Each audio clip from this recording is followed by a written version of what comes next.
Austin မှာကျွန်တော်တို့ပညာရေးခံယူချက်တစ်ခုအနေနဲ့ဆိုလို့ရှိရင်ပညာရေးဆိုတာဟာစာမှုဝဲဖြည့်ရုံတစ်ခုပဲမဟုတ်ဘဲနဲ့ကျောင်းသားတွေရဲ့ဘဝတစ်လျှောက်လုံးမှာဘယ်လိုမျိုးအကောင်းဆုံးရှောက်လန်းနိုင်မလဲဆိုတာကိုကူညီပေးဖို့ဆိုတဲ့အချက်ပဲဖြစ်ပါတယ်ခင်ဗျာဆရာတော့ Austin College မှာ Professor အနေနဲ့တာဝန်ထမ်းဆောင်နေတဲ့ဒေါက်တာတထွန်းခိုင်ပဲဖြစ်ပါတယ်ခင်ဗျာဆရာကရန်ကုန် Institute of Technology ကနေ Electronic ဘာသာရပ်နဲ့ Bachelor ဘွဲ့ကိုယူခဲ့ပါတယ်ပြီးတော့ Asian Institute of Technology မှာ Telecommunication ဘာသာရပ်နဲ့ Master of Engineering ကိုဆက်တက်ခဲ့ပြီးတော့ Tokyo Institute of Technology မှာ Doctor of Engineering ကို Communication and Integrated System ဘာသာရပ်နဲ့ရယူခဲ့ပါတယ်ခင်ဗျာ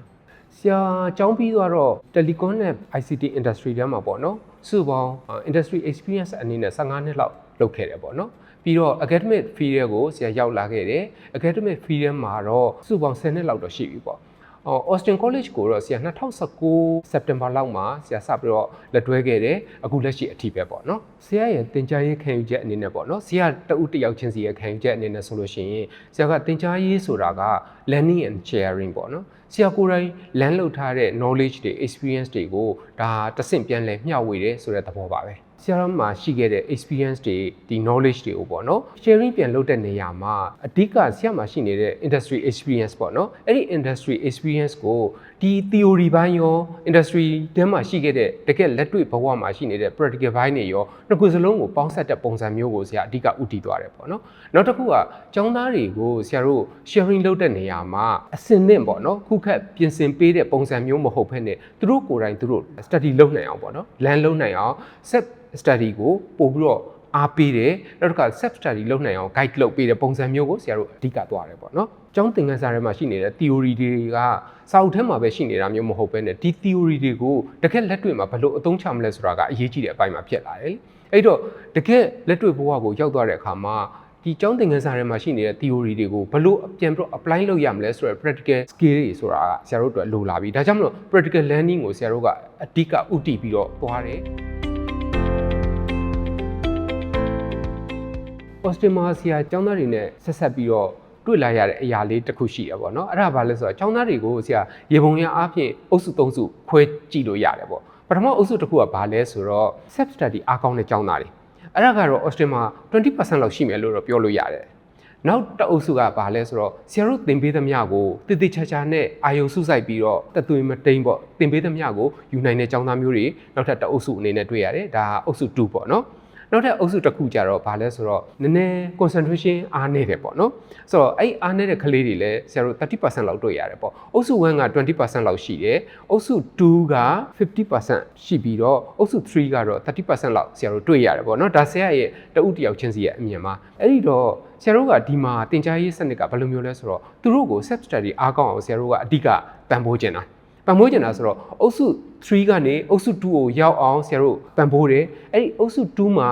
ရောက်လာပြီဆိုလို့ရှိရင်အုပ်စု2ကနေအုပ်စု1ကိုရောက်သွားနိုင်အောင်အဓိကတော့ self study ကိုဦးစားပေးစေချင်တာဘာကြောင့်လဲဆိုတော့ကျောင်းတွေမှာဆရာတို့စာသင်တဲ့အခါမှာကျောင်းကသင်ပေးရုံတစ်ခုတည်းနဲ့ expert ဖြစ်သွားတဲ့ professional ဆိုတာကဘယ်မှမရှိဘူးအဲ့တော့ဆရာတို့ဒီမှာလဲဒီတိုင်းပဲဆရာတို့ကအဓိကပါလဲဆိုတော့သူတို့ရဲ့ရှောက်လန်းရမယ်လမ်းကြောင်းကိုပေါ့နော် guide လုပ်ပေးတာပေါ့ဆိုတော့အဲ့ guide လုပ်ပေးတဲ့နေရာမှာသူတို့ဘာသာသူတို့ဘယ်လောက်ထိ study လုပ်နိုင်မလဲဆိုတာကိုပို့ပြီးတော့ဆရာတို့အနေနဲ့အားပေးတယ်ပေါ့နော်အဲ့လိုမျိုးအားပေးတဲ့ပုံစံမျိုးနဲ့စောစောကအုပ်စု3ကနေအုပ်စု2ရောက်အောင်အုပ်စု2ကနေအုပ်စု1ကိုရောက်အောင်ဆရာတို့ကူညီပံ့ပိုးပေးသွားပါတယ်ဆရာရဲ့တဦးတယောက်ချင်းစီရဲ့အမြင်ပေါ့နော် Austin မှာဆရာကြုံရတဲ့ဒါ academic step တွေဆရာဆရာမတွေရဲ့အတွေ့အကြုံတွေကိုဆရာတို့ကြည့်လိုက်တဲ့အခါမှာများသောအားဖြင့်ကဆရာတို့ industry experience အားကောင်းတဲ့ဆရာဆရာမတွေ professional တွေတွေ့ရတယ်ပေါ့နော်အဲ့တော့ industry မှာ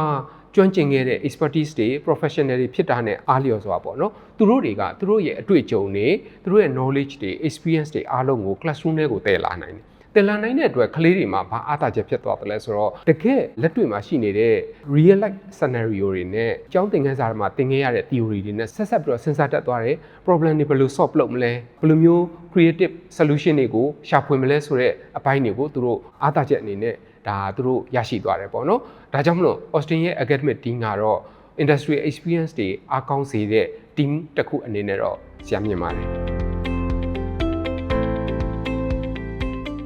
ဆ ရာတို့မြန်မာနိုင်ငံနဲ့ကမ္ဘာတစ်ဝန်းမှာပေါ့နော် technology ဆိုတာကအများနဲ့တိုးတက်ပြောင်းလဲနေတာဥပမာအဖြစ်ဆရာတို့အခုပတ်ဝန်းကျင်မှာပဲ AI တို့ automation တို့ IoT တို့ဆိုတာကတော်တော်လေးကိုကြည်ကြည်ပြည့်ပြည့်လွှမ်းမိုးလာပြီ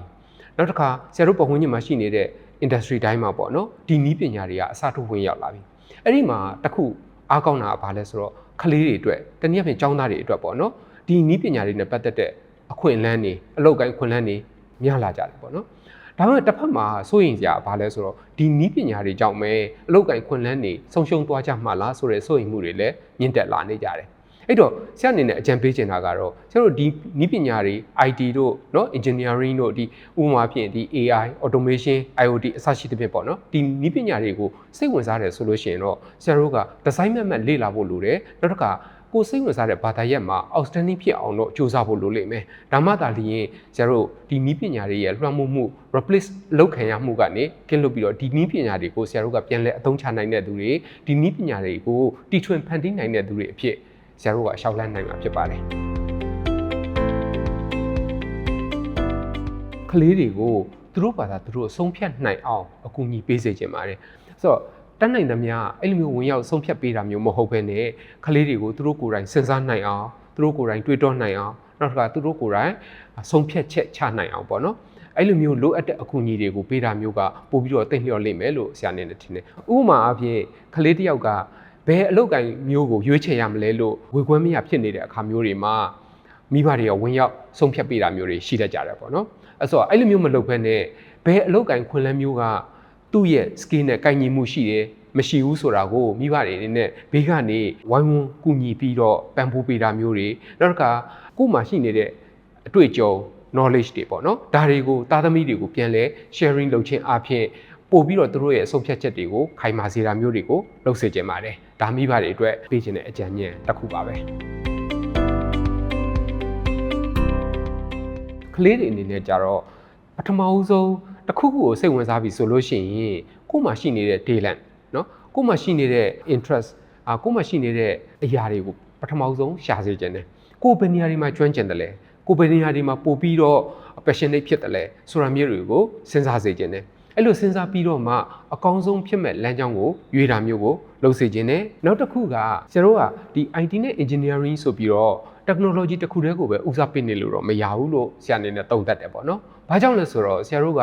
တဦးတယောက်တည်းနေလို့မရဘူးလေ။ society မှာကဆရာတို့အစုအဖွဲ့နဲ့နေကြရတယ်။အစုအဖွဲ့နဲ့လုပ်ကိုင်ကြရတယ်ပေါ့နော်။အဲ့လိုမျိုးလုပ်တဲ့အခါမှာဆရာတို့က technology knowledge တစ်ခုတည်းနဲ့အသုံးချလို့ရတာမျိုးမဟုတ်ဘူး။ဘာတွေပါလာလဲဆိုတော့ social intelligence တို့ emotional intelligence တို့ဒါမျိုးတွေပါလာပြီ။ social skill နော်တဦးနဲ့တဦးဘယ်လိုဆက်ဆံရမလဲအပေါင်းအဖွဲ့နဲ့ဘယ်လိုပြဿနာတွေကိုဖြေရှင်းရမလဲဆိုတော့ problem solving skill တွေ teamwork တွေဒီလိုမျိုး personal skill တွေဆရာတို့မဖြစ်မနေလိုအပ်လာပါတယ်။ဒါကြောင့်မလို့အကြောင်းသားတွေအနေနဲ့ဆရာအကြံပေးချင်တာကတော့ technology တစ်ခုတည်းကိုပဲအားစိုက်တာမျိုးမဟုတ်ဘဲနဲ့မဖြစ်မနေ technology ကလည်းဆရာတို့ outstanding ဖြစ်ဖို့လိုတာအမှန်ပဲ။ဒါပေမဲ့ဒါတွေအပြင် plus ကိုယ့်ရဲ့ personal skill ဖြစ်တဲ့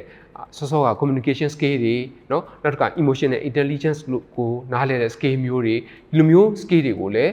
ကို့မှာတိုးတက်အောင်လုပ်ထားဖို့လိုလိမ့်မယ်လို့ဆရာအနေနဲ့အကြံပေးခြင်းပါတယ်ဆရာတို့အခု Austin College မှာတော့เนาะကျောင်းသားတွေရဲ့ရှေ့ဆက်အနာဂတ်အတွက်သူတို့ရှောက်လှမ်းရမယ့်ဘဝမှာဘလို့အကောင်းဆုံးရှောက်လှမ်းနိုင်မလဲဆိုတာကိုအကူအညီပေးဖို့အတွက်ဆရာတို့လိုအပ်တဲ့အသိပညာတွေเนาะနောက်တစ်ခါလိုအပ်တဲ့အတတ်ပညာတွေပေါ့เนาะဒါတွေကိုအစဉ်တစိုက်ပံ့ပိုးပေးနေပါတယ်